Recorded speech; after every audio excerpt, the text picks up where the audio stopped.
이제 오늘 하고자 하는 주제는 전인을 추구하는 선비세다라고 이렇게 제목을 붙였습니다. 그래서 이제 전인의 전인 정신을 회복해야만 하느냐. 참고자 전인이라는 게 어려운 문제인데 기본적으로 이제 동양 사상이나 이런 것이 우리가 보통 그 하나라는 개념이 상당히 단어를 많이 쓰는데 도대체 하나가 뭐냐라는 것이 지금까지 평생 연구했는데 그것이 곧 그 전인 사상을 찾아내는 방법 중에 하나입니다. 제가 했는 그 작업이 주제가 한일자입니다. 한일자를 그것부터 한 45년간 그것만 줄기차게 파고들으면서 도대체 하나가 뭐냐 이런 문제에 이제 동착을 해서 주로 여러분들이 잘 아는 천자문의 제일 처음에 하늘천 따지 가무련 누르항 이럴 때 천과 지하 이렇게 하죠.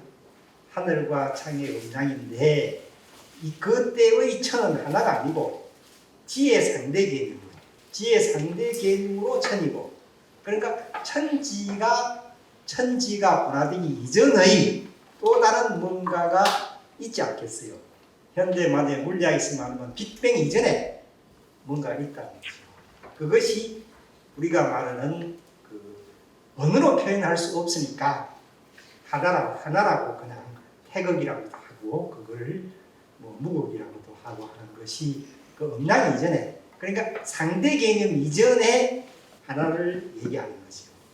그러면 이 선비라는 것이 무엇을 추구해 갔느냐 이렇게 따져보면 결국은 그 이전 그 음양이 분화되기 이전에 그거를 찾는 것. 그러니까 음양을 대표적인 남자와 여자 아닙니까? 그 남자와 여자가 되면 이미 그 분화가 됐으니까 역할이 생겼잖아요. 그러면 그 이전에 뭐냐? 인간이라는 거죠. 인간. 남자와 여자 이전에 인간. 그럼 인간이 뭐냐는 하나를 찾아가는 것이 그 어떤 우리가 말하면 전인이라는 그 전인이라는 것이 쉽게 말하면 대표적인 언어가 이 시대는 전문인이라는 거죠. 전인은 인간을 연구하는 것, 전문은 인간이 하는 일, 주로 직업적인 것과 관계되는 거죠. 일이 전문인이라 하는 것은 현실과 연관이 있고 전인은 현실과 관계없이 인간 자체가 뭐냐라는 것이 그래서 동양에서 서예를 공부하는 데 추구하는 데는 결국은 그 인간이 도대체 뭐냐라는 문제를 연구하는 겁니다. 서예가. 그런데 시대가 이렇게 바뀌다 보니까 특히 서구에서 그런 전문의식이 서구에서의 과학이 발달해서 들어오다 보니까 그것이 현실적으로 그 전인을 추구하는 인간을 추구하는 것이 상당히 많이 이렇게 훼손을 시켰다. 그런데 그걸 감당할 수가 없다. 이러한 개념에서 종합적으로는 그렇습니다. 그러면서 서예가 어떤 문제점을 갖고 있느냐 그 유인문을 읽어가면서 말씀을 드리겠습니다. 봄이 되면 만물은 싹을 내고 저마다 형형색색의 생기를 드러낸다. 겨울 동안 뭉클이고 갇혀있던 기운을 드러낸다. 사람들도 봄 기운을 맞으며 새로운 삶을 설계한다. 지난 날의 자신을 돌아보고 새로운 희망을 꿈꾼다. 모든 이치는 자연의 변화에서 찾고 그 찾은 이치를 인간의 삶에 적용시켜온 선비들의 정신을 서예를 통하여 간단하게 살펴보고자 합니다. 그래서 결국은 이 선비 정신을 어디서 찾느냐? 결국은 인간이 하는 일은 거의 직업화된 전문적인 거예요. 전문적인데 인간이 하는 일에서는 그 전인을 찾기가 어렵고 오히려 인간이 하는 일을 버림으로써 그 직업의식을 현실로 말하면 돈을 버는 일을 직접 말하면 버림으로써 결국은 전인을 찾을 수 있는데 그것은 자연의 변화고 자연 속에서 찾을 수밖에 없다. 이것이 이제 주 골자입니다. 전인이란 지정의를 모두 갖춘 사람이라고 한다. 이에 반하여 전문인이란 어느 한 분야에 정통한 사람이라고 한다. 서에는 지식과 감정과 뜻, 그러니까 지정의지요. 지식과 감정과 뜻이 종합된 예술이다. 여기에서 지식이란 우주의 근원적인 섭리를 아는 것이다. 이 지식이라는 지라는 것은 우리가 단순하게 뭔가 이렇게 그 상식이나 이런 개념이 아니고 우주의 지라는 것은 우주의 근원적인 그 에너지를 우주가 음량을 분화시키고 모든 것을 움직이는 근원적인 그 에너지가 사실은 지입니다. 그런데 그 지를 섭리를 아는 것이고 그 다음에 감정이란 여기에서 정이란 감정이란 우주의 근원적인 섭리를 보고 느끼는 감동입니다. 단순하게 지역적인 아까 말하면 음양의 어떤 그냥 그 지역적인 것을 느끼는 게 아니고 우주의 근원적인 섭리를 보고 느끼는 감동이고 뜻이란 느낀 감동을 문자로 표현한 것이다. 이것이 우리가 말하는 그 전인의 개념이라고 할 수 있습니다. 그 다음에 이제 제가 이제 주로 이제 그 체험담을 얘기를 해드렸습니다. 지난날 영주에 있는 소수서원 앞 개울가 바위에 태계 선생이 쓴 경이란 글자를 새겨 놓은 것을 본 적이 있다. 여러분들도 많이 보셨을 겁니다. 경이란 우주의 변함없는 이치를 본받아 인간이 한결같은 마음을 가진다는 뜻이다. 우주는 부분적으로는 순간순간 무수히 변화하지만 전체적으로는 변하지 않는다. 여기 이제 결국은 핵심적인 상당히 동양사상의 핵심인데 음량이 작용하는 것은 무수히 변화합니다. 그렇잖아요. 그러나 음량이 변화하는 전체는 변하지 않습니다. 그래서 변력과 부력이라고 가장 가까운 예로는 매일 똑같이 밤과 낮을 세분을 하면 계속 바뀌는데 밤과 낮이 예를 들어서 1년을 매일 해가 떴다 진다는 것을 개념을 볼 때에는 그건 바뀌지 않는다는 거죠. 그래서 그것을 더 크게 예를 들어서 우리가 말하는 그 근원이라는 하나는 알 수가 없습니다. 결국 아는 것은 다 사실은 이 음량의 작용이라는 걸 아는 거지 우리가 알고 안다는 자체는 부분입니다. 어떤 능력으로 인간이 도저히 알 수가 없고 그러니까 우리가 서양 물리학으로 하면 빅뱅 이전을 알 수가 없잖아요. 이 우주가 얼만큼 생성되고 천문학자들이 연구하고 물리학자들이 연구하는데 그 연구한 것 중에 지금도 끊임없이 그 변화하는 양상을만 아는 거지 그걸 아무리 연구를 많이 하고 해도 끊임없이 변하지 않는 무언가는 찾을 수 없는 그것이 이 오늘의 그 우리가 생각하는 이제 개념이라고 볼 때 그런 경이라는 이제 막연히 이렇게 이제 상상을 하는 겁니다. 하늘의 이치에서 변하지 않는 것을 느끼고 본받아서 그러니까 성인만이 그걸 보고 느낄 수 있는 거죠. 그래서 그것을 결국은 찾아서 그걸 이제 성인이 밝혀놓은 겁니다. 그래서 우주는 부분적으로는 순간순간 무수히 변하지만 전체적으로는 변하지 않는다. 주역에서도 변화하는 변혁과 변화하지 않는 부력을 강조합니다. 그러니까 이제 이게 양이고 이게 음이니까 그죠?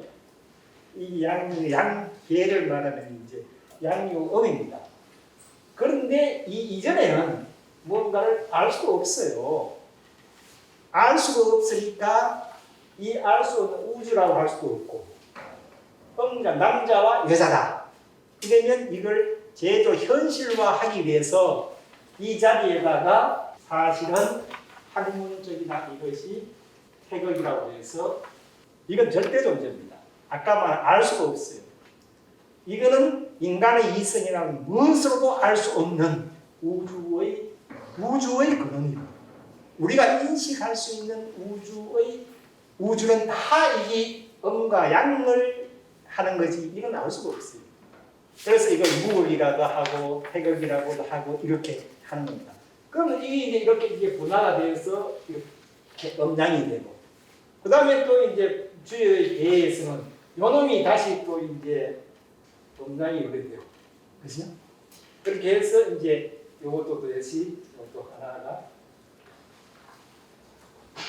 또 음양으로 이렇게 분화되면서 이제 팔계가 형성되어 가는 이런 것으로서, 그러면 이제 중요한 거는 요겁니다, 요거.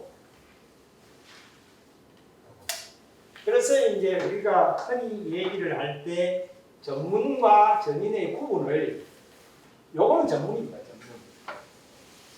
전문. 음양을 연구하는 건 전문이고, 요거는 전인입니다,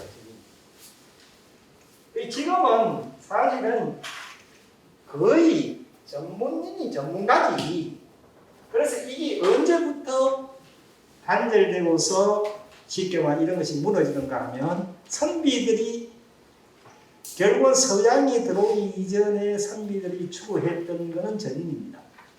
영어로 이걸 번역하면 사실은 전인이 컬처입니다. 컬처. 이건 프로페셔널. 이게 상위 개념 같지만은 이 전인이 상위 개념이고, 문화고, 이거는 전문가적인, 이거는 이제 직업의 관계에 대해서 물질과 관계되고, 이거는 물질과 관계없습니다. 예를 든다면 경례도 얘기했듯이, 만약에 우리가 직업을 말하고 할 때 운행자가 4개, 4개의 마음을 얘기할 때도 무엇인가 하면 이걸 구분을 이렇게 하면 좋아요. 생명과 물질이다. 우리가 흔히 정신과 물질이라고 하는데, 그것보다도 저는 생명과 물질이라고 표현하면 더 쉬워요. 생명과 고기가 있단 말입니다. 고기가 노는 행위는 생명입니다. 물에서 살아서 이렇게 움직이고 하잖아요. 그런데 그것이 잡아서 굽어서 밥상에 올라오면 그게 물질이 됩니다. 물질. 그렇잖아요. 그게 물질이니까 우리가 부담 없이 먹는 거예요. 그게 똑같은 고기인데 생명이냐 물질이냐의 차이입니다. 그러나 생명을 죽이면 살생이 되는 거야. 그러나 죽은 생명을 우리가 요리를 해서 먹는 건 물질이니까 거기에 대한 부담이 별로 없는 거죠. 그러니까 그 자체의 생명에는 고기가 노는 건 돈이 안 됩니다. 그러나 그걸 잡아서 물질해야 돈이 되는 거예요. 이런 식으로 봤을 때 결국은 전인이 추구하는 것은 고기가 노는 그것을 완상을 한다든지 뭐가 생명을 존중하는 거고 그것이 전인이 추구하는 거고, 그 다음에 그 생명력이 있는 이것이 결국은 뭔가 하면 죽여서 물질로 돈으로 만드는 것이, 물질로 만드는 것이 직업인들이 보통 하는 거라 생각합니다. 물론 이걸 엄청나게 구분이 아니고 그걸 양쪽에 예를 들어서 다 뭔가 없는 게 아니고 일치하고 하지만 중심점이 어디에 있느냐라는 이제 그런 것을 얘기하는 것이죠. 그래서 그 하나를 흔히 여기에서도 요 구분을 어떻게 하는가 하면, 만약에 100이라고 있으면 50과 50이 있다. 음양이 50이 있는데 남성은 51%가 남성이고 49%는 여성성을 갖고 있고, 여성은 49%는 남성성을 갖고 있고 51%는 여성성을 갖고 있다. 그러면 그 1, 2%가 남성과 여성을 이제 갈라놓는 거예요. 그렇잖아요. 그죠? 그러나 전체적으로 봤을 때는 나머지 더 많은 거는 공통 요소는 49%는 전부 다 인간이라는 걸 갖고 있는 거잖아요. 그런데 그것이 사실 아주 중요한 그 부분에서 그걸 이제 어떻게 우리가 드러내느냐. 실제적으로는 그게 전통적으로는 지키려고 많은 선비들이 노력을 했지만 서구의 전문 지식이 들어옴에 따라서 많이 그 전문 지식에 깔렸다고 볼 수 있습니다. 그래서 그 주역에서 이리한 이치를 터득하면 모든 일이 쉽다는 예거인 겁니다. 그래서 주역의 세 가지를 부력과 변력과 간이 아주 쉽다는 이로 해서 쉽다는 그러니까 그 이치를 모르면 쉽게 말하면 그 힘이 드는데 악이 힘이 드는데 그 이치를 알면 아주 쉽고 자연의 순리에 따르는 거다. 따르면 쉽다. 이런 얘기입니다. 수천 년의 역사를 가진 서해는 처음에는 자연을 모함한 상형으로부터 시작하여 다양한 형태로 변화하고 그러니까 이제 서해는 원래 말하면 그 제일 처음에 생길 때는 상형 문자입니다.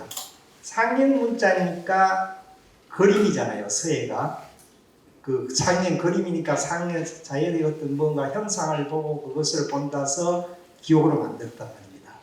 그러니까 음성 언어와 다르시 한문은 상형부터 시작했으니까 쭉 늘어오는 거예요. 그 상형이 늘어오면서 그림성이 없어지고 문자로 되니까 의미가 거기에 부여되는 겁니다.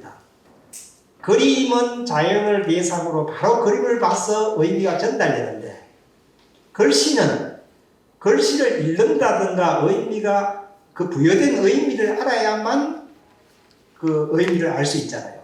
그래 하다 보니까 자동적으로 형상은 그림의 형상은 없어질 수밖에 없는 거예요. 기호화된 겁니다. 기호화됐는데 서예가 이 시대에 왜 예술로 존재하느냐 하는 문제에는 여러 가지 이유가 있지만 특히 동양에서는 서예가 원래 갖고 있던 그런 상형적인 그래서 그걸 추상적인 그런 문제하고 있기 때문에 서예가 예술로서 남아있고 그 선비들이 그걸 소중하게 여기는 이유 중에 하나입니다. 그래서 이제 이것이 변화하고 그것이 이제 쭉 역사적으로 내려오면서 막 이렇게 바뀝니다. 그래서 춘추 전국 시대 되면 우리가 말하는 글씨로 말하면 전서죠. 전서의 형태. 그림의 도장 글씨와 같은 이런 전서의 글씨가 되고 그 다음에 한나라가 되면 보면 예서가 돼요. 예서. 대표적으로 이거. 그 예서라는 게 뭔가 하면 노예 예자 그 선자인데 노예의 글씨가 아니고 그 당시에 한나라에서 옹미가 많고 하다 보니까 그 뭔가 하면 죄수들을 다스려야 되잖아요. 죄수를 다스리고 뭐 서류를 정리하다 보니까 보통 사람이 좀 우리가 말을 읽을 수 있는 간편하게 이렇게 전달할 수 있는 글씨 형태를 노예들의 일을 그냥 이렇게 사무적으로 정리해 준 글씨를 예서라고 우리가 그렇게 얘기를 합니다. 그래서 한나라 오면 예시가 되고 위진남북조가 되면 사상적으로 결국은 정치적으로는 혼란하면서도 그 중에 예술은 이제 발달해서 대표적으로 왕희지라든가 이런 사람들이 나타나서 그 명필이 탄생해서 그칩니다. 당나라에 이러면 중국이 이제 그렇게 통일되잖아요. 해스라는 것이 그 당나라 시대 때 정립이 되잖아요. 그러니까 우리가 서예를 얘기할 때 전예해행초의 순서가 아니고 전서에서 예서가 되고 행서가 먼저 생기는 겁니다.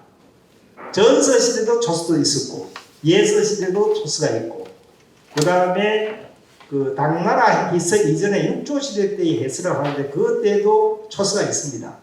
그래서 우리가 얘기할 때 그러나 그러한 것들이 완전히 정립이 되고 반듯한 더 이상의 쉽게 말하면 축소나 확대가 되지 않는 모양도 바뀌고 이랬어요. 그러나 당대도의 제도를 정비하면서 결국은 그 정비하는 그런 과정 속에서 문자도 아주 반듯한 그걸 우리는 해서라고 하는데 당나라의 해서입니다. 육조의 해서가 아니고 그러니까 그거는 뭔가 그 이후에는 그 해서의 형태가 끼어지지 않습니다. 그래서 동양 문화는 그리 얘기를 당나라 시대 때 거의 제도가 당태종, 당 초기의 제도가 거의 다 정비가 돼서 그것이 어느 분기점이라고 이제 볼 수 있죠. 그러니까 예술적으로 말하면 당나라에서는 가장 비예술적입니다. 이성적이죠. 그래서 대표적인 인물이 당 초당의 3대가 구양순, 우세남, 저수양 이 사람이 3대가라 하는데 이 사람들의 글씨가 가장 반듯한. 그래서 우리가 당해라고 이릅니다.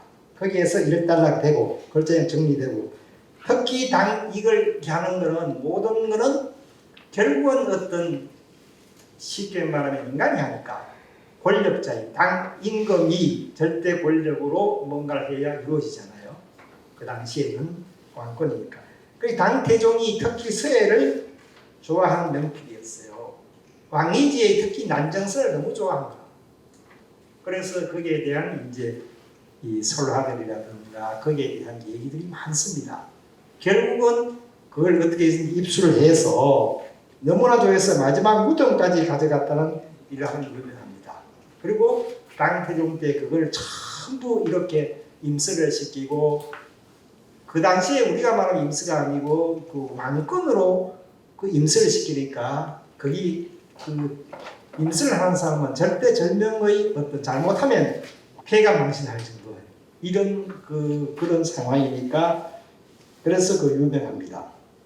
그래서 당태종은 각종 제도를 정비하면서 인간 수신의 가장 중요한 덕목을 신은섭판이라고 신은섭판을 중시했어요. 신이라는 것은 몸가짐의 행세고 은이라는 건 말 우리가 말 한마디에 천냥빚을 갚는다든지 말을 어떻게 공손하게 한다든가 말에 대한 그런 것을 그 다음에 선은 이때 이제 그 당시에는 글과 글씨가 구분이 된 게 아닙니다. 글의 내용이 글씨의 형태로 그대로 나타난다고 생각했어요. 그러니까 이 글씨를 잘 쓴다의 가능은 그만큼 글을 잘 쓴다와 그 구분된 그러한 시대가 아니고 그래서 우리가 말하는 그건 글이기도 하고 여기에서는 이제 글씨라고도 합니다. 그래서 이걸 실제적으로 뭔가 하면 과거 시험 같은 걸 봤을 때 글씨를 얼마나 잘 쓰느냐가 가장 높은 점수예요. 이 당태종 때가. 그래서 그때는 그 선비들이 이 글씨를 아주 중요해요. 판은 이제 우리가 판단력, 이 사람이 머리로 무슨 사건을 줬을 때 얼마만큼 판단할 능력이 있느냐를 중시하고 특히 고대의 과거 제도에서 서예의 중요성을 더욱 강조했습니다. 그래서 그 점수를 많이 준 거예요. 그리고 최종적으로는 최종시에도 그 임금이 최종시에도 글씨를 잘 못 쓰면 떨져버리는 이제 이렇게 그만큼 당태종은 글씨를 중요했다는 거죠. 외형이 정비된 이성의 토대 위에 인간의 감성을 중시하는 내면세계의 탐구는 더욱더 강하게다. 이건 왜 그런가 하면 제도적으로 이성과 감성으로 말했을 때는 이성은 바깥으로 제도적이고 감성은 내면이잖아요. 여러분들이 고전에 다 있듯이 내면에 있는 감성이라는 게 어떻게 예를 들어서 그 바다가 돼서 밖으로 나오느냐인 데를 그래서 이성과 감성은 이것도 짝입니다. 짝. 아까 말하면 하늘과 땅으로 이렇게 했듯이 원래는 이성과 감성의 구분이 없어요. 그런데 이것을 이제 학문적으로라든가 현실화하다 보니까 이성과 감성을 구분해 놓은 겁니다. 그래서 감성을 중시하는 내면 세계가 이때 그럴 수밖에 없는 게 제도가 더 이상 정비되고 그 당나라의 해수가 더 이상 바뀌지 않는다는 건 외형이 고정됐다는 거예요. 됐으니까 바뀌려면 뭐가 바뀌냐? 내면이 바뀌어야 되는 거예요. 그러니까 외형이 안 바뀌니까 뭐가 바뀌어야 되는 거예요. 바뀌다 보니까 내면의 세계 감성이 바뀌기 시작한 거예요. 그래서 당태종 이전에는 글씨를 그걸 조형이나 결구가 중요시되고 그래서 그 이후에는 감성을 표현하기 시작합니다. 변화를 그리고 예술적으로 발달해요. 그래서 왜 그 토대 위에서 강화된다. 그래서 유공권 같은 서예가는 심정 필정을 주장까지 한다. 이거는 뭔가 하면 이제 내면에 마음이 밝아야 필이 바르다. 그래서 이제 다시 외형의 당태종이 말하는 외형의 정비에서 마음의 정비를 마음이 밝아야 된다. 이렇게 마음이 바르면 절로 피는 발라진다. 이렇게 주장합니다.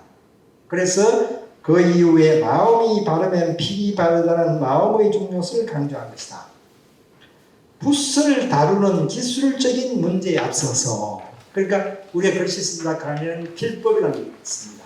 뭐 붓을 어떻게 다루고, 뭐 예를 들어서 모양은 뭐 어떻게 하고, 눈에 보이는 이성적으로 알 수 있는 문제에서 마음을 갈고 닦는 근본 정신을 강조한 것입니다. 이러한 정신을 이어가는, 그래서 이제 당나라 역사를 보면 이렇게 오다가 결국은 보면 그것이 좀 자유스럽게 가는데 당 태종 이후에 당이 현종에 이르면 정치적으로는 다소 혼란해집니다. 대표적으로 그 양귀비 있고 당태종 하면 막 이렇게 여러분들이 잘 아시는 혼란하지만 예술적으로는 가장 찬란하게 빛나게 됩니다. 당현종 때.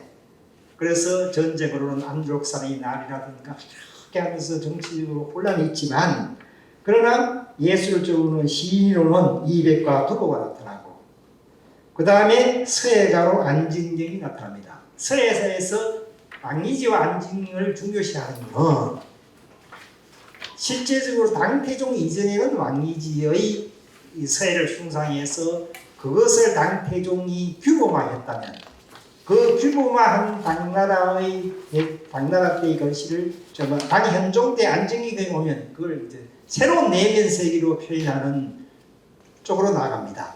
그래서 안정기를 왕이지와 비견하는 혁신적인 서예가로 취급을 합니다. 여러분들이 구양순체, 안진경체 이렇게 듣잖아요.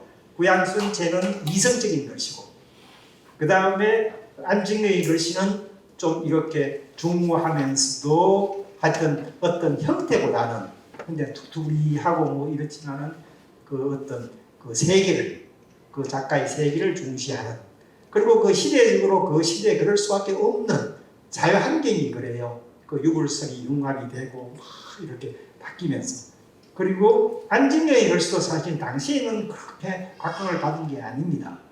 그런데 안진경의 결실이 안진경을 명표로 만든 사실은 후대에 송나라의 송파가 안진경의 정신세계를 이렇게 주양을 하고 해서 그만큼 그 안진경이 높아진 겁니다. 안진경에 의해 큰 변화를 맞게 되고, 그 다음에 유불선이 그 당시에 보면 이제 막 그 정치적으로 혼란하다 보니까 오히려 유불선이 번성하고, 그 다음에 시서화가 융합되는 그런 시대로 이제 바뀝니다. 그때 안진경은 이러한 정신세계를 서예로 성화시켜 안진경체를 창출한다.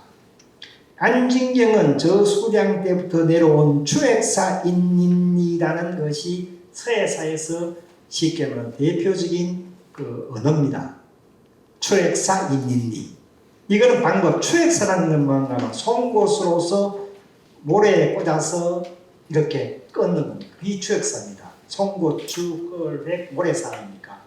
그런데 이제 그 모래에 끊는데 모래에 따라서 그 획이 다르잖아요. 단단한 모래 같으면 모래가 튀면서 아주 깔깔한 획이 나타날 거고, 그 다음에 진한 모래 같으면 붓고 하면 붓끝이 딱 많이 바뀌어서 하니까 장봉의 획이 생겨요. 이기에 의해서 많은 사람들이 이제 그걸 쉽게 말하면 연구를 하고, 거기에 상대적으로 인린이라는 것은 아주 추액사만 인린은 도장법에 도장을 찍는 겁니다. 그러니까 굉장히 딱 예를 들어서 그 외형적으로 딱 그 정비가 되는 이러한 두 가지의 개념을 쉽게 말하면 이 이제 저수랑이 사실은 이거를 이제 주장했는데, 이것이 서예사에서 중요한 추액사인이라는 그 단어가 서예가들에게는 가장 중요한 언어로 여러분. 그런데 이거를 어떻게 바뀌는가 하면 핵마세. 그러면 이게 우리가 말하는 핵을 끊는 것의 중심인데, 이제 안진경이 되면 안진경이 하루는 이제 길을 이렇게 가다 보니까 오래된 집이 이렇게 있는데 집에 벽에 물이 흐르는 거예요. 물이 흐르는데 담벼락에 얼룩이 진 거예요. 그것이 옥루헌입니다. 옥루헌. 지복자의 물셀 유자의 현저 글자에서 온유하리라 이것을 발전시켰다. 이런 해석들은 제가 먹맛이라는 건 제가 해석을 한 겁니다. 그러니까 추액사 인민이가 안진경에 와서 결국은 그 옥루문에 와서 어떤 변화를 줬다 하지만 사실은 자세히 보면 아까 추액사 인민이는 핵맛이라면 옥루문은 먹맛입니다. 그 글씨에서 여러분들이 가장 두 가지로 표현을 한다 하면 북과 먹이잖아요. 북은 붓은 형상을 만들고 먹은 우리가 감성을 만듭니다. 먹에서 먹맛에 의해서 감성이 작용을 하지. 그러니까 이승이 발달하는 당나의 글씨는 아주 엄격하니까 이승이 발달 붓맛을 특히 강조한 거고 그 다음에 안진경에 오면 그 붓맛이 흐트러지면서 먹맛이 자유스럽게 쓰지 먹맛이 가장 많이 발전한 거예요. 안진경의 선생이 장욱인데 장욱 같은 경우는 막 술이 취해가지고 막 흥이 돋고 하면 막 머리에다가 옛날에 막 상투조 했는데 이거 막 풀어갖고 막 뭘 묻혀갖고 막 휘갈리면서 그 먹을 갈리면서 글씨를 썼는 흥을 그런 것들이 다 뭔가 하면 먹을 표현해서 감성을 표현한 그러한 것이라고 볼 수 있습니다. 그런데 이런 것은 유학의 우리가 이성적 세계, 그 동양에는 당나라 이후는 그 위에 한나라, 그 위에 올라가면 중심은 유학입니다. 유학인데 거기에 대해서 도교와 같이 유학이 융화가 된다든가 아니면 불교와 융화가 된다든가 이래 하면서 그래도 계속해서 유학이 중심적인 축으로 중국 문화는 이제 내려오는 그러니까 그것이 위에 올라가면 요선시대죠. 요선시대 그 맥에 의해서 그 천명 사상에 의해서 쭉 내려오면서 계속 그것이 바뀌는 것처럼 바뀌지 않으면서 융화되었다. 흔들렸다. 이렇게 해 오는데 이때 되면 가장 불교의 선사상이 더욱더 발달합니다. 우리가 말하는 무슨 선종 있잖아요. 예를 들어서 화두라든가 잡고 화두를 해갖고 예를 들어서 했는 이런 것들이 이때 오면 거의 절정에 이루면서 그 사상이 유불선이 융합돼서 새로운 사상이 나옵니다. 그런데 가면인 세계인데 제가 왜 얘기를 하는가 하면 옛날에 그다 오래됐습니다. 대만의 국립고궁박물관에 안진경의 3고 중 하나인 제주문고 육필을 관람한 적이 있어요. 당나라가 안진경의 글씨니까 아마 벌써 1200년 전의 글씨인데 그 육필이 남아있기가 어렵잖아요. 그런데 고궁박물관에 하면 안진경이 3고라 하는 게 쟁자일고 제일고 제백고 이렇게 세 가지인데 제질문고라는 것이 육필이 있어요. 그 당시에 육필이 있어서 그 육필을 전시한 것을 제가 본 기억이 있습니다.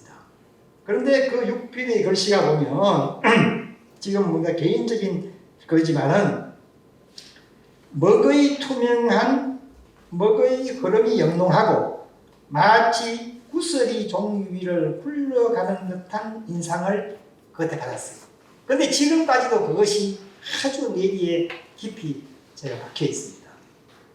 그러니까 아까 말씀드렸듯이 저는 한일자를 연구하니까 형상 이전에 엄격히 말하면 형상과 먹의 이전에 그거를 추구해야 하면 도대체 우리가 알지 못하는 세계의 정신세계가 뭐가 있는가를 찾아보니까 자들도 거기에 가까이 있는 그거를 자꾸 지적하는데 거기에서 안진경의 그래서 안진경이구나 라는 걸 제가 체험한 게 있습니다.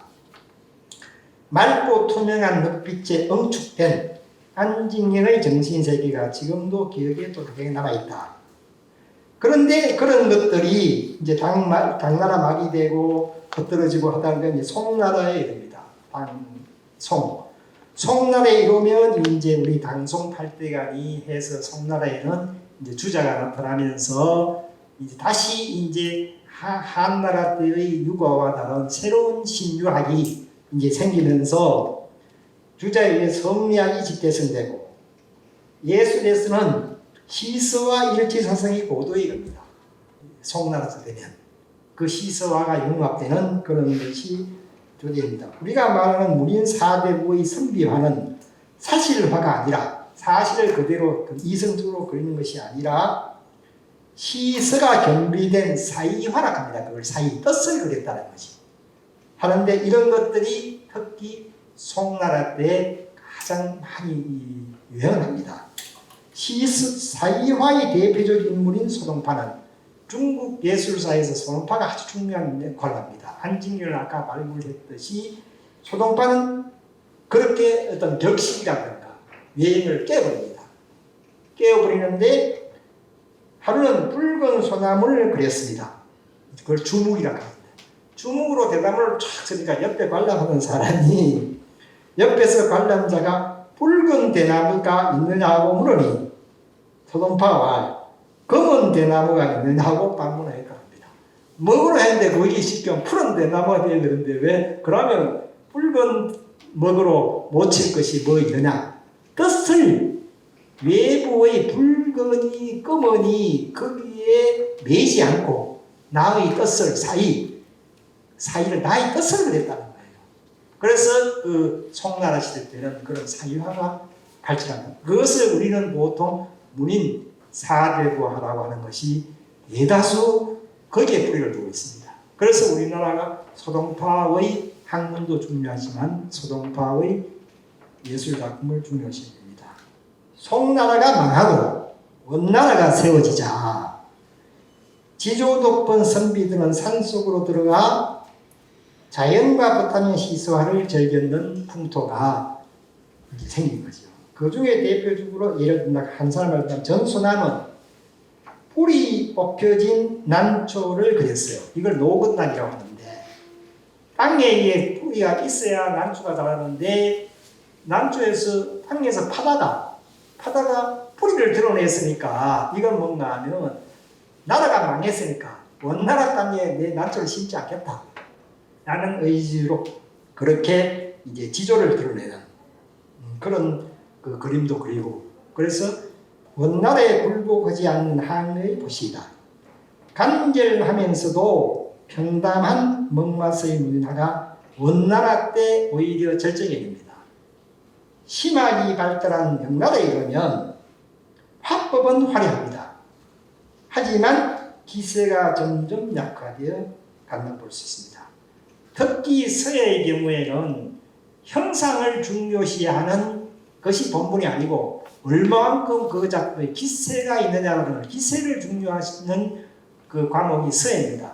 예를 들어 기세가 죽으면 그냥 예쁘 갖고는 안 됩니다. 기세가 오히려 약화되어 갔습니다. 그 다음에 청나라가 되면 고증학이 발달한 청나라에 이르면 많은 역사적 유물인 비석들이 연구되고 여기 중요한 게 이제 서학이 들어와 동서양이 융합되기 시작합니다. 서학이 들어오면 이제 실학이 우리가 말하는 실학이라는 게 아까 말한 이제 전문적인 것이 본격적으로 이제 들어오는 것이죠. 그러면 그 전까지의 그림들하고 그 이후하고 그림이 다릅니다. 청나라 이후에는. 그래서 많은 비석들이 연구되고 서학이 들어와 동서양이 융합되기 한다. 그러니까 고증이 발달하니까 옛날에 있던 비석을 통해서 원래의 정신을 개발하고 그 개발된 정신과 서양의 쉽게 말해 실질적인 과학이라든가 어떤 전문적인 지식이 융합되니까 그때는 또 하나의 어떤 새로운 청나라 시대 때의 그 문화가 형성됩니다. 그것이 대표적인 인물이 옹방랑인데 이때 중국을 열왕하면서 그와 교류한 사람이 우리나라의 추사 김정입니다. 그런데 이제 여기 뭔가 하면 분기점인데 융합이 되는데 인물 중심의 전인 사상은 그때 아까 말 사람 중심의 전인 사상은 약화되고 그 다음에 전문 중심의 시각이 이때 본격적으로 강화가 됩니다. 그래서 우리나라의 추사 김정희는 전통적인 전인 사상을 견지하면서 전문성을 강화해서 추사체를 창출합니다.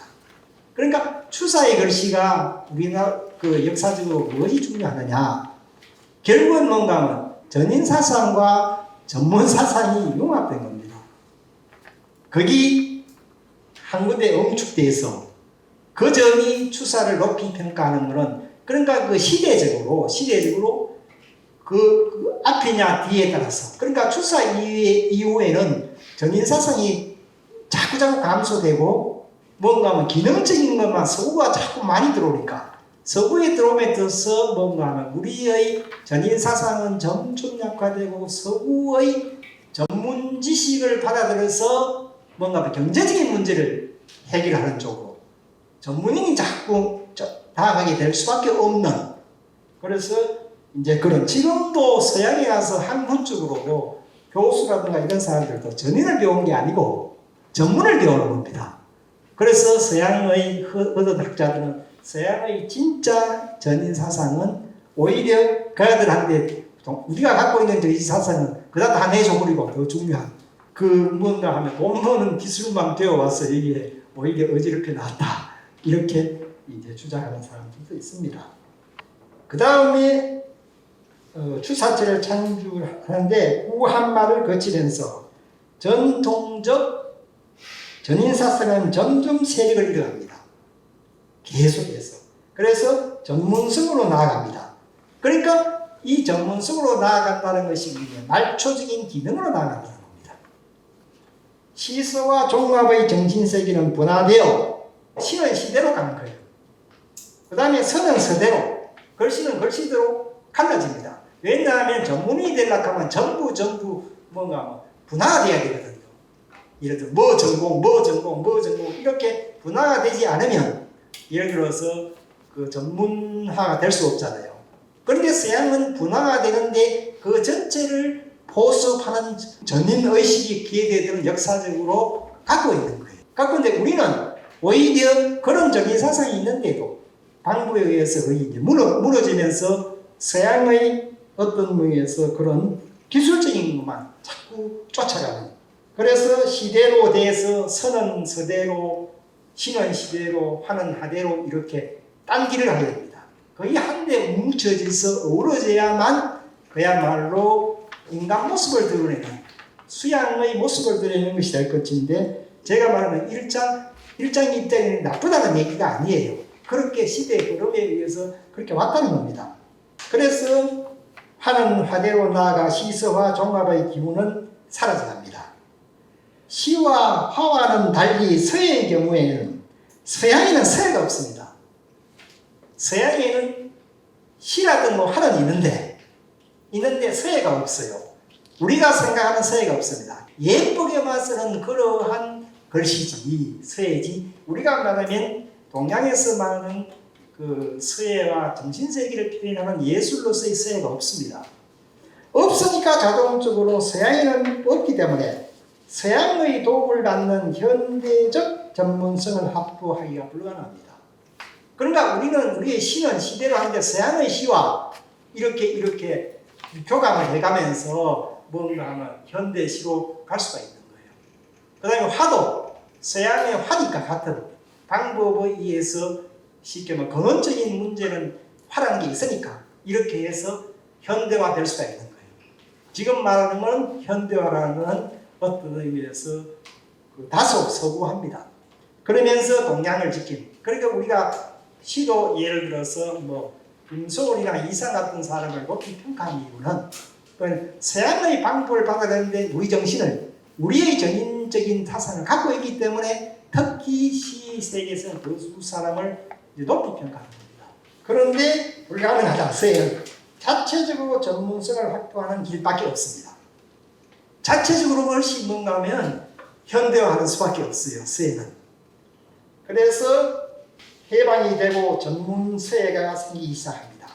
일본을 통해서 전문 서예 학원도 막 생기고 분화가 되니까 시는 시대로 떨어지다 보고 화는 하대로 갚았으니까 서예는 뭔가 없으니까 우리끼리라도 이걸 뭔가 하면 현대화해야 된다.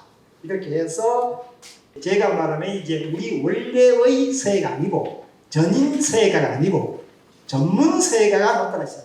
그 기능을 중시하는 서예가 되는 거예요. 이것이 그래서 생기기 시작하는데 1960년대부터 시작한 서예학원은 1970년대에 급속도로 팽창합니다. 1960년도 말부터 1970년도 초에는요, 서예가 대단한 붐을 일으켰어요. 그만큼 70년도에는 그래서 시작한 서예학원은 1970년대에 급속도로 팽창합니다. 학원이 그전에는 도제교육이었어요. 그전에는 선생님 밑에 서당에서 한문을 하면서 글씨를 익혔거든요. 그런데 공모전이 생기고 국전이 생기고 막 하니까 이게 이제 전문 학원이 생겨서 거기에 막 응시하는, 이렇게 하니까 자동적으로 기능을 중시하는, 기술을 중시하는 모양이 예뻐야 되고 하여튼 이런 식으로 생겨서 우죽순처럼 막 서예학원이 생겼어요. 그래서 공모전을 통하여 전문성을 확보한 서예가들이 우죽순처럼 배출됩니다. 그러다가 1988년에 서울의 예술의 연당에 서예관이라는 생겨요. 88 올림픽 때문에.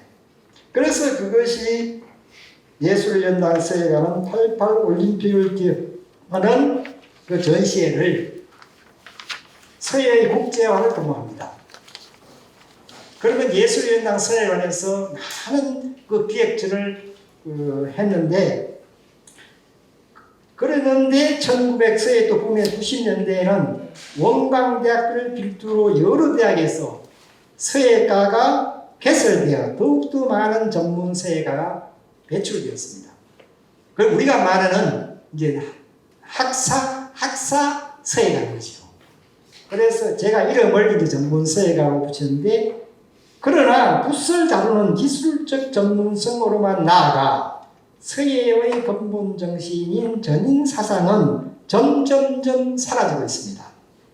1997년은 예술예당에서 한 한중인 청년 작가이 열리는 했다. 이래서 제가 이걸 제가 기획을 한 겁니다. 97년대. 그래서 일본 서예와 중국 서예를 쭉 다 훑어보면서 한중일 청년 작가들을 초청을 해서 전시를 했는데, 그 당시에 되면 또 다른 서예가 국제적으로 다른 모습으로 나타나요. 당시 서당에서는 기능적 전문성을 바탕으로 전인적 세계를 표현하는 운동이 도처에서 일어나고 있었어요. 젊은 사람들이 이게 기능적으로만 해야는 안 되겠다. 비전이 없겠다. 예술로서, 서예가 예술로서 뭔가 다른 장르의 미술과 경쟁하기 위해서는 예술의 세계를 표현해야 된다. 이러한 운동이 젊은 사람들 사이에서 이제 또 다시 그런 운동이 일어나기 시작한 거예요. 그래서 그 일례로 물파 운동이 있었다. 일본에서 우리가 말하는 모노하라는 것은 뭔가 하면 이우아인 씨가 중심이 되어 있는 모노하라는 물파입니다. 그게 물이라는 건 이때는 뭔가 하면 서구적 개념의 물입니다. 물질입니다. 물질. 동양적 개념의 물은 네이처입니다. 자연을 물이라 하지 물질을 물이라 하지 않거든요. 경물치지 정리상심할 때 경물은 그 물이라는 건 자연이지 물질이 아닙니다. 그런데 이때의 일본 사람들은 재료를, 예술작품의 재료의 중요성의 물질, 그들은 재료의 물질성을 중요합니다. 화는 주장하는 물과는 다른 방향으로 나아갔다. 자연의 만물은 모두 파동을 갖고 있는데 모든 물체는 다 파동을 갖고 있습니다. 크든 작든 파동이 강한 것이 있고 약한 것이 있다는 거죠. 그런데 그 자연의 물의 파동을 표현하는 그룹이 물파입니다.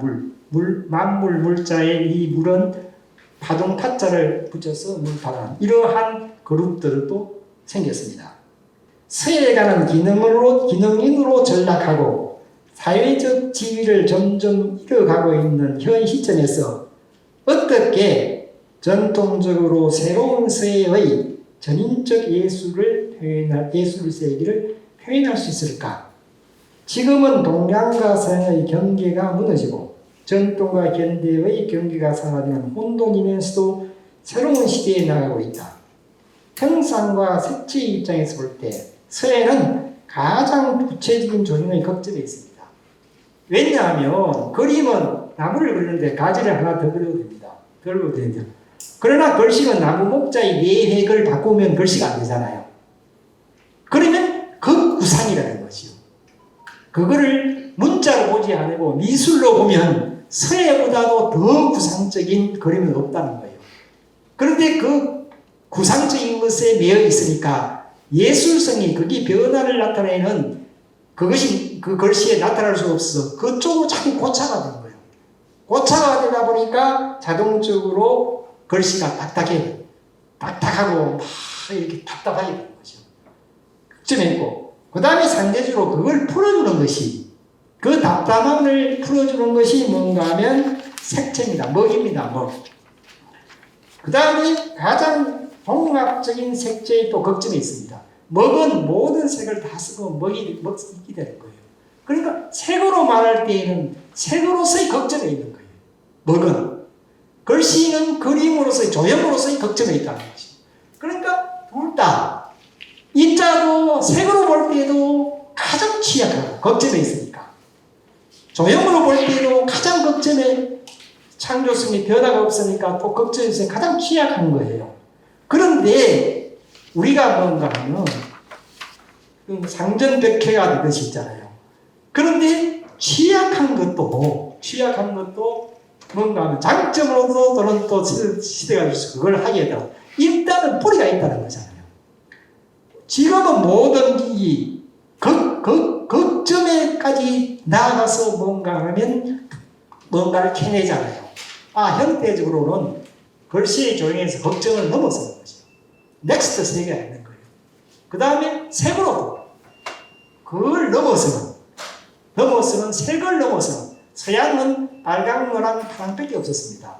원래는. 그러나 인상파 이후에 이 프리즘을 통계해 보니까 과학 기술이 발달하다 보니까 프리즘을 통과하니까 빛이 흰색이 되는 거예요. 그래서 상대적으로 걔들도 검은 걸 색으로 이 빛 때문에 그렇게 해서 그 걔들은 오방색을 인정하는데 우리는 원래부터 오방색이 있는 거예요. 그런데 잘 알아야 될 게 뭔가 동양에는 먹은 뭔가 우리가 말할 때 먹이 중요한 것만 껌문나는 거예요. 수련을 통해서 먹빛이라고 하잖아요. 먹빛. 먹이 빛을 다른 색은 빛을 발하지 않아요. 다른 색은 먹은 다 빛을 흡수하지만 다른 색은 그 자체의 색이 주장을 하는 거야. 예를 들어서 노란색이 보면 노란색으로 빛드는 거예요. 그러나 검은 먹은 그것이 수련을 하다 보면 그 검은색에 인간의 정신이 투여돼서 빛이 나는 거예요. 흑진주처럼. 그런 뭔가 하면 그까지를 하면 그것이 뭔가 서양의 색을 극복할 수 있다. 라는 이제 문제도 희망이 있는 거예요. 그리고 결구라는 것도 얼마든지 서양의 결구를 넘어서는 그런 것도 있을 수가 있는 거죠. 형상을 만드는 붓과 색채를 만드는 먹의 극점입니다. 극점을 넘어 이걸 할 수 있는 것은 아까 말하면 전인이 되는 것밖에 없어요. 이렇게 전문에 매이면 뭔가 전인을 할 수 없습니다. 매이면 아까 말 형상적으로만 가쁘든지 색채적으로만 가쁘든지 이러면 그것이 양쪽에 예술의 본래 시공을 초월하는 것이 없어요. 우리가 말을 할 때 아주 옛날 고풍스러운 것은 그 당시에 최고의 고수가 했는 것은 지금 봐도 새롭습니다. 예를 든다면 예스러우면서도 모던해야 되는 거예요. 그리고 요새 하는 것도 모던하면서 아주 현대적이면서도 그것이 아주 그 고아한 예스러움이 있어야 우리가 그 작품을 높이 평가하잖아요. 그건 뭔가 하면 양극점을 조화를 맞추는 거예요. 그래서 먹의 극점을 넣어 형상을 만드는 붓과 색채를 만드는 먹의 극점을 넣어 전인적 세계를 표현하는 서예를 이 시대에 어떻게 찾을 것인가. 그 다음에 가능할 것인가. 여기에서 제가 한 50년 가까이 한일자 붙들고 하다니까 이걸 해결할 수 있는 방법을 한 2년 전부터 방법을 찾아낸 거예요. 방법이 뭐냐? 제가 하면은 여러분들은 형상을 글씨를 쓰든 형상을 그리려면 종이나 지면에 붓이 대야 돼요. 그렇잖아요. 붓이 대야 예를 들어서 형상이든 뭔가 표현이 되잖아요.